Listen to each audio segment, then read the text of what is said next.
Hello friends, അപ്പോൾ ഇന്ന് നമ്മൾ വൈകുന്നേരം ഒന്ന് പറശ്ശിനിക്കടവ് പോകാമെന്ന് വെച്ചു. കുറേ ദിവസമായി പോകണമെന്ന് വയ്ക്കുന്നത്. അപ്പോൾ ഇന്നാണ് ഒന്ന് പോകാൻ പറ്റിയത്.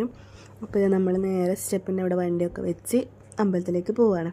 അപ്പോൾ പോകുന്ന വഴിക്ക് അങ്ങനെ വലിയ തിരക്കൊന്നുമില്ലായിരുന്നേ. പിന്നെ ഉള്ളിൽ നല്ല തിരക്കുണ്ടായിരുന്നേ. ഒന്നാമത് മുത്തപ്പൻ ഉണ്ടായിരുന്നു ഇന്ന്. അപ്പോൾ മുത്തപ്പനിലോട്ട് പൈസ കൊടുക്കുന്ന തിരക്കായിരുന്നു. ഒന്നും പ്രാർത്ഥിക്കെല്ലാം കഴിഞ്ഞ് അതിൽ നമ്മൾ വേഗം വന്ന് ചായെല്ലാം കുടിച്ച് എന്നിട്ടും കുറേ സമയം നമ്മൾ അവിടെ ഇരുന്ന് എന്നിട്ട് മുത്തപ്പൻ്റെ മുടി കഴിക്കുന്ന 9 മണിയെല്ലായിട്ട് ഇന്നലെ അന്ന് ലേറ്റായിരുന്നു കഴിയുമ്പോഴേക്ക്. മുടിയെല്ലാം കഴിച്ച് കഴിഞ്ഞ് നമ്മൾ അവിടെ മുത്തപ്പൻ്റെ പ്രസാദമെല്ലാം കഴിച്ചിട്ട് നമ്മൾ ഇറങ്ങിയത്. പിന്നെ പുറത്തിറങ്ങി പിന്നെ എന്തെങ്കിലും വാങ്ങിക്കാണ്ട് പോകാൻ പറ്റില്ലല്ലോ. അതുകൊണ്ട് കുട്ടിക്ക് വേണ്ടിയിട്ട് കുറച്ച് സാധനങ്ങൾ വാങ്ങിച്ച്, അതുപോലെ നമുക്ക് വേണ്ടിയിട്ടും വാങ്ങിച്ച്, അങ്ങനെ എല്ലാം കഴിഞ്ഞ് പോകുമ്പോഴത്തേക്ക് 10 മണി തന്നെ ആയിന്. അപ്പോഴത്തേക്ക് തിരക്കൊന്നും ഇല്ലായിരുന്നു. അപ്പോൾ ഇന്നത്തേക്ക് ഇത്രയേ ഉള്ളൂ ഫ്രണ്ട്സ്. Okay, by.